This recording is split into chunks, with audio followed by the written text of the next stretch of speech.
Hey everyone, Victor here back with another hand analysis. This time we're going to go over two hands that I played on the VClub live stream just this past Friday. So we're going to start running more live streams. It's Canada's first live stream game, at least to my knowledge. So I'm really excited to be bringing more poker content from this side of the border. And these two hands I played were against a VClub OG named James. He's a crypto investor and definitely not afraid to play big pots and go for massive bluffs, but also big value. So we've played a bunch over the past year and a bit or so. And of course, he couldn't miss out on this stream game. So we'll dive into the two hands and share a bit of my thoughts behind the scenes. Let's jump in. All right, so this first 10, as mentioned, we're playing 255. We've got a $5 big blind ante, and we also got a $10 straddle on this hand. I'm in middle position with 7-9 off, and JTO James is our villain here with ace jack off in the cutoff. But let's see what happens pre-flop. They're strong players for sure. Pick your opening with 7-9 offsuit. Pretty typical. That's something a strong player would do a lot of the time. To 100. Yeah. See, in this type of game, when people are just like opening with absolute garbage, the absolute nuts. Yeah. It's hard to continue. 6-bet is 60. Yeah. Small seat bet makes sense. So the stream cuts a little bit straight to the flop, but basically what happened pre-flop is I raised to $30 from middle position. So 3x the straddle. And then James decides to 3-bet with ace jack off. So again, I'm opening pretty wide here, but I'm playing pretty loose, playing a lot of different, playing a super wide range in this game.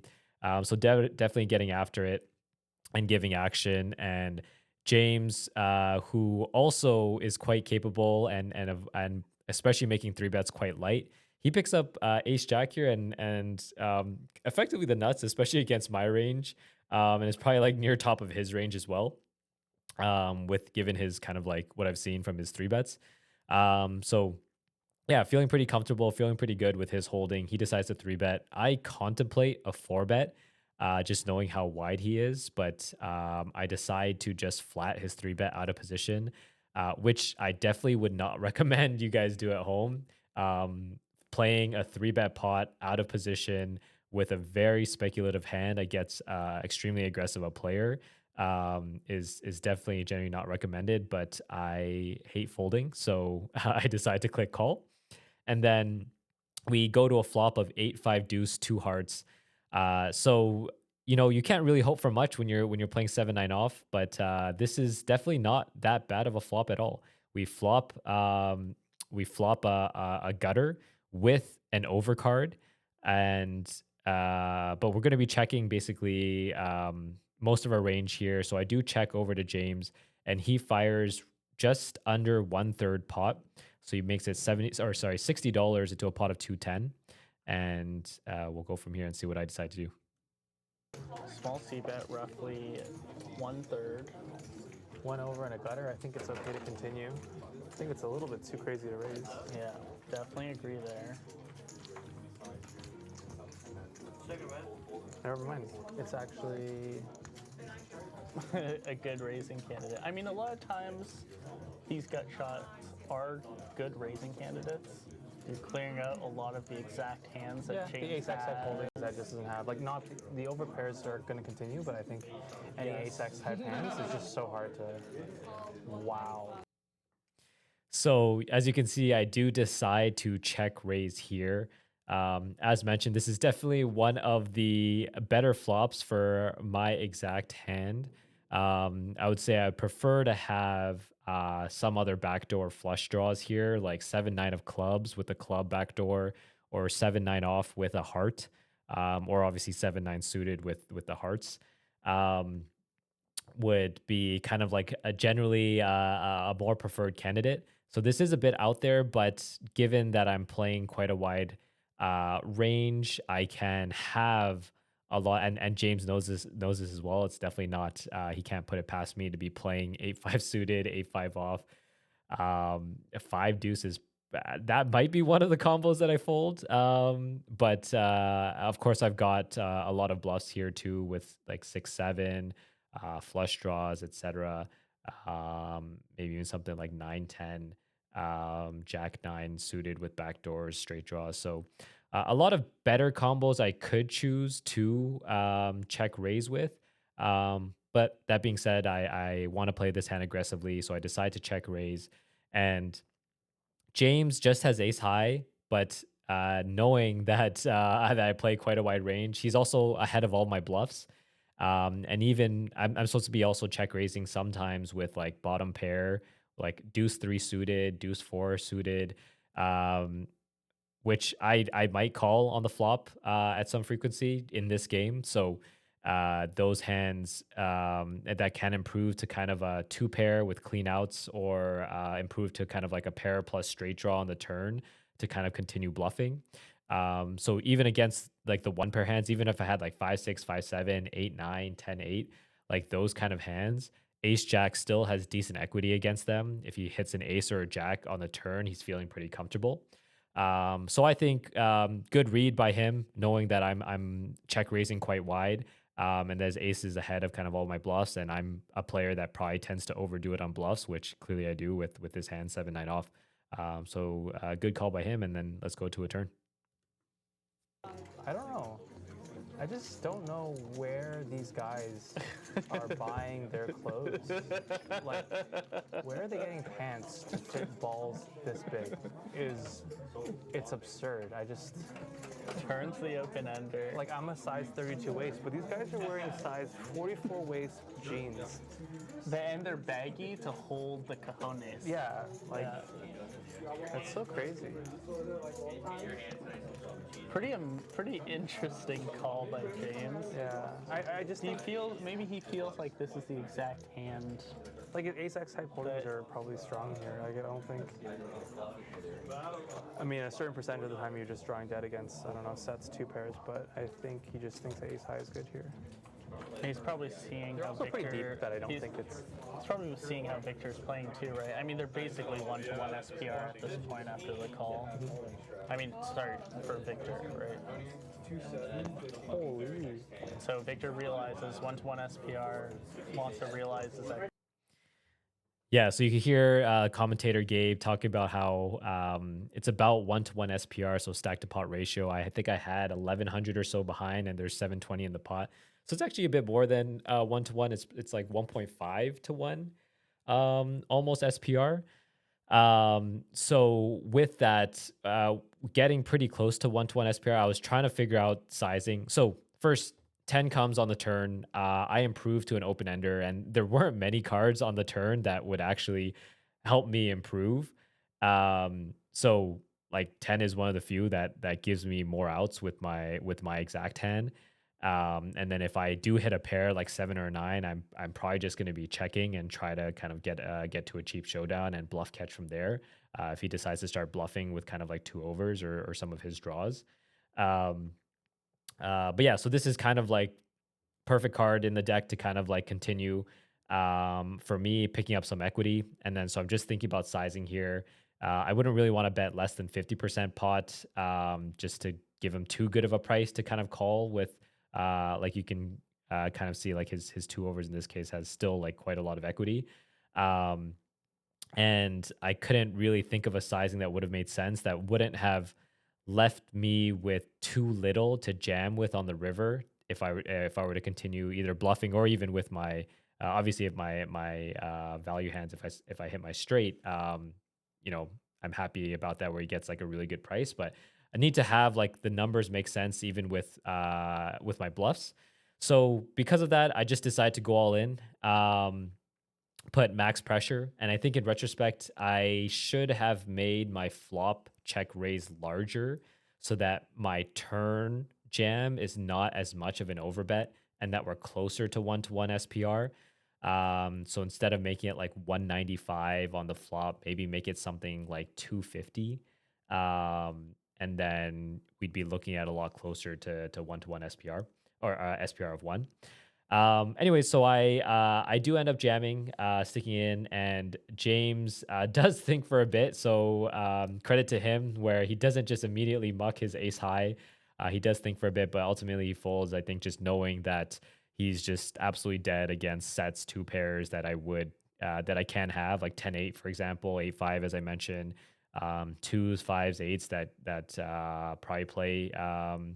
In this way as well. Maybe exploitatively sometimes with my best hands, I would um, go for like a smaller bet on the turn and then have this like awkward point 0.5 SPR jam on the river, just to try to get like crying calls out of like a weaker hand and a lot of speculative hands like this against my opponent. But anyways, as played, he can't really call here with ace high. It would be extremely ambitious, and he ends up folding, and we get the big bluff through.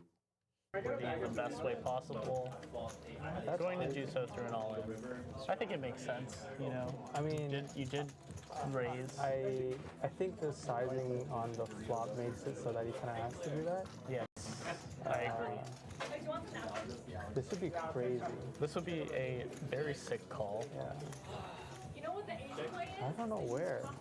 The fact that he's even contemplating and not insta-folding means that I need to go to Value Village and get bigger pants to upgrade my cojones. I mean, let's try to beat James here. What are you thinking in this spot, right? Yeah, I mean, you're losing to better aces. You're losing to all the pocket pairs. Oh man, it's sick that he even tanked there for like 10, 15 seconds and was like, man, could I be good here with ace high? So yeah, all the credit to James there on thinking that one through, knowing that I'm very capable of having a lot of a lot of junk there. Okay, so going to the next hand. So in this hand, I'm in the small blind with ace jack off. James has ace deuce off from under the gun one. He raised pre-flop to 20. He raised pre-flop to 20, had a couple callers behind him, and then in the small blind, I 3-bet to 80, and then folds back around to him, and then he 4-bets to 225. And then I tanked for a bit pre-flop and was debating whether or not to 5-bet. So in this hand, where James is the effective stack is about $1,600. I have James covered, and I guess what deterred me from 5-betting is just kind of like 5-betting for a non all-in size, and then if he like 6-bet rips it, I'm kind of like it's kind of gross. So and then knowing how wide James can be, you know, I'm it's kind of like a way ahead, way behind situation, and I think I'm okay to just play a 4-bet pot out of position with ace jack and see what happens post flop. So I decided to just click call, and it's about like 450 or almost 500, and as we head to the flop. It's a good fold, I guess. Jeez. Yeah. No, I think Jaxie pays him off. Eights, he can't. He doesn't even have an overpair. He did have an over. Like, it makes sense to continue with an overpair. Yeah, that's what I'm saying though. Like, there's not on that flop, and then I guess he turned still the overpair, and then just got rivered, right? Yeah, the 9 makes it hard to. What a flop! Kind of an action killer. 4-bet call. 145. We'll see bet. You do have to continue if you're Victor. Hey. Yeah, so flop comes 3 queen jack monotone, all clubs. I check. He bets 130, so goes for like just over a quarter sized pot C bet, continuation bet, and I think pretty standard call for me. I mean, I hit a pair. Don't really see a point in raising. I mean, of course, he can have flushes. He can have ace queen. So plenty of hands that could just be like crushing me. At this point, obviously, he still has like the aces, kings, etc. in his range, or just like ace, king, ace of clubs, you know, or king of clubs, and just have plenty of equity and just like stuff it in my face if I decide to kind of like raise. and then want to keep all his bluffs in as well. And yeah, so pretty standard call going to a turn. 6 of spades doesn't do anything, so Oh, it does GTO calls too, right? yeah. James with the betting lead here.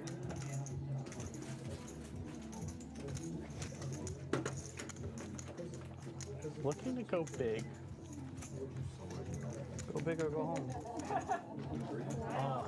I check, comes the 6 of spades on the turn, and James bets now 400 into a pot of 720 or so, leaving him only, I think, 900 behind. So for me, again, the turn is basically a complete blank. So if I thought I was ahead on the flop, I'm most likely still ahead on the turn as well. You know, it doesn't complete any of the draws. Yeah. So again, it's pretty, for me, it feels like a pretty easy call to continue with my hand.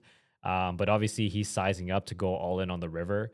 So I feel like this is just a spot to kind of like call the turn and then evaluate on river and hope we get kind of a clean run out. Victor might sniff this out. Calls the 400. Holy smoke-a-doodles. It was 400 And- flat, right? Yeah, looks like a jack on the river. Unless my eyes deceive me. No, it is a queen. Victor is actually still great. Towards call. You want to convince me to fold? Now's your chance. Now's your chance to convince me to fold. I'm moving towards call. Wow, what a sick spot. JTO is just going all in. He just fucking jams as if he has. It doesn't make any sense. The board pairs. You're only You could do this repping. with the queen, though. No, but the flush is present the whole time. Pretty difficult spot. I mean, queen jack, sixes. That's what's doing this for value. None of those hands 4-bet in any reasonable way.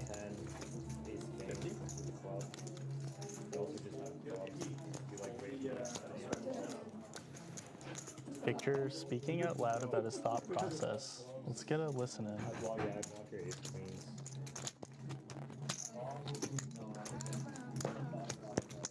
Hate folding. Hate folding and everything missed. I hate folding. How can I fold? How can I fold when everything misses? I cannot. It's a good thought process. Yeah, completely agree. Not only does everything I cannot. miss. What a fucking call. Oh, no. Victor is a sick puppy. Sick puppy. What a call. Hey, I had him covered to start. What a great call. I did. He asked me and if I wanted 1600. You can hear my wife howl in the background. Did you win or did you lose? But yeah, so basically river comes, queen of diamonds. I check to him. He decides to go all in for about 900 something into a pot of 1500. So roughly 60% or so pot. And then my thought process here, you can kind of hear me immediately say, like, I'm leaning towards call right away. So you got to say something if you want to convince me to fold. And he didn't really say anything to convince me, so I ended up sticking it in. But I start to, as I was talking out loud, basically what I was saying was all the draws missed. So any naked ace of clubs, X or king of clubs missed the flush draw. Hands like king 10 missed. So any straight draws, king 10, 10, 9, those all miss. So all the draws missed. What are his good hands or value hands that he would do this with? I can see this with ace queen, queen jack, pocket sixes. You heard the commentators mention. Maybe sometimes he has pocket threes here. Yeah. So and the main thing for me is that I block some of those good hands. Like I block ace queen because I have an ace. I block queen jack and I block jacks because I have a jack in my hand. There's only one more combo of jacks left in the deck. and only a couple combos of queen jack. So it was ultimately a function of like it felt like a pretty clear call just based on the fact that one, all the draws missed. I block some of his good hands that would jam. I go for 3 streets of value. I unblock all of his bluffs. I don't have the ace of clubs. I don't have any clubs in my hand. I don't have a king. I don't have a 10. So I unblock all of his bluffs. My price was really good. So 900 into 1.5. I only have to call $900 more to win a pot of 2.4K. So it's like over 2.5 to 1, which means I only need to be right like 28% of the time, basically. So as long as I'm winning this 28% of the time when I call, it's a profitable call. And especially against a player who I know can get crazy and play really loose. You can see here he chose a combo to bluff with that didn't even have like wasn't even any of the bluff combos that I counted. So then clearly he's probably bluffing even a considerably multiple pips wider than he should be. So not even no backdoors except for the backdoor straight draw on the flop. Doesn't improve on the turn, but still goes for it. So definitely have to be calling wider as well in this case, and it just makes probably a call here even more profitable. But yeah, shout out to James on just having the heart and going for it on 3 streets. Definitely not easy in a massive pot here. I think something like a 3.8K or so pot or 3.2K, all things considered. Yeah, but hopefully you enjoyed this kind of a little fun just analysis on 2 hands that we played on the stream. I'll cover another one later where we actually broke the record for the biggest hand played at VClub. And I was on the losing end of that, lost a 6.5K pot to Dylan, where I went for a massive bluff. So that actually smashed the record where previously I had lost like something like a 6K pot to James before, which was the VClub record for the last year or so. And then we just broke that last Friday, and we'll kind of break it down, my thought process in the next video. But let me know what you think. As always, hope you enjoy this, and we'll catch you on the next one.